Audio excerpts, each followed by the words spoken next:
This is awesome. Scotland has the world's first self-driving bus. This needs to spread worldwide. If Scotland has been able to figure out drone vehicles, let's do that everywhere. Yeah, Gotti, so these aren't the first autonomous vehicles on the road anywhere in the world, but the reason why folks here in Scotland are calling this a world first is because these buses are thought to be the first regularly scheduled buses carrying real passengers on a real route. And that's why they're hoping that this is going to be the future of public transport. The wheels on this bus go round and round like any other. But the steering wheel seems to have a mind of its own. This bus has declared its autonomy, and today it enters into service. Is this the first in the world? So we believe it's the most advanced in the world. There have been other autonomous buses, but we believe this is the first registered timetable service where we're making a commitment to passengers that we're going to be there on time delivering a public service. 5 of these buses will patrol a 14-mile route across Edinburgh's Forth Road Bridge. A bus every 30 minutes, reaching speeds of up to 50 miles an hour, serving as many as 10,000 passengers per week. But this is still very much an experiment. So for now, this driverless bus does have a driver. He's here just making sure everything is safe, and there's another member of staff here taking tickets. That's 2 employees, twice as many as was needed before. The idea is to eventually free the driver from babysitting the bus, but right now, that's illegal. Stagecoach, the company running this experiment, is hoping the law will change soon. And when the technology is completely signed off and we're allowed to take the safety driver out the cab, they'll be able to move around the saloon, engage with passengers, check tickets, keep the service accessible, that kind of thing. Well, yeah, that'll eventually happen once we perfect drone technology, and there's like very little errors when it comes to them operating on the road. And when that happens, it'll be awesome. It won't take that long, actually. As far as drivers are concerned, autonomous buses are sophisticated and safe. You ever had any close calls? No, I haven't. No. Are you worried that you could? No, not really.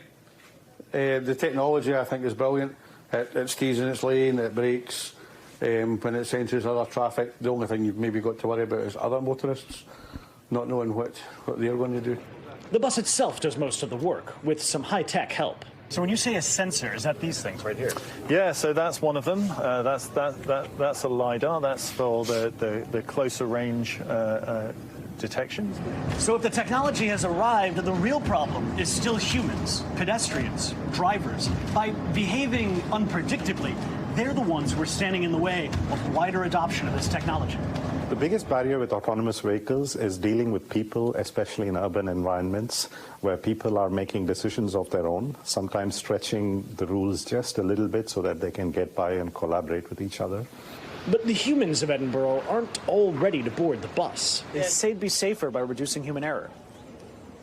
But then, I don't know, I've seen the movies and the robots something always happens.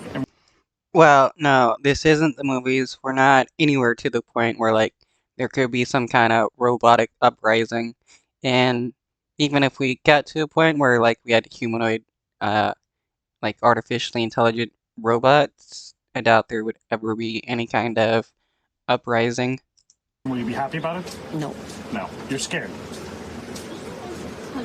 Let your life in the hand of a machine that could have faults. Yeah, so far it proved that, yes, human error exists, but it's less than machinery for the moment. They may have a point. Accidents involving autonomous vehicles have happened. Ain't nobody in it. This is crazy. And in San Francisco, this driverless car sped off after it was pulled over by police. In February, American safety officials pushed Tesla to recall more than 360,000 full self-driving cars because of unsafe driving and road violations. Yeah, and Tesla cars, like what it was showing, catch fire quite easily and sometimes explode. What do you say to people who are worried that this is unsafe?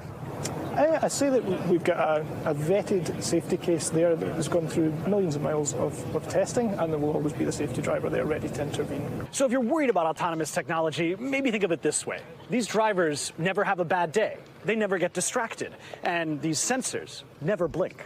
But experiments like this...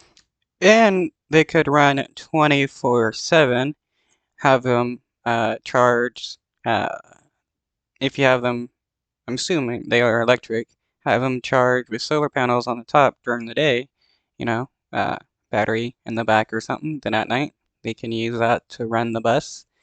And we can have public transportation 24/7, which would give people who do a lot of stuff at night and no vehicle the ability to get around the town.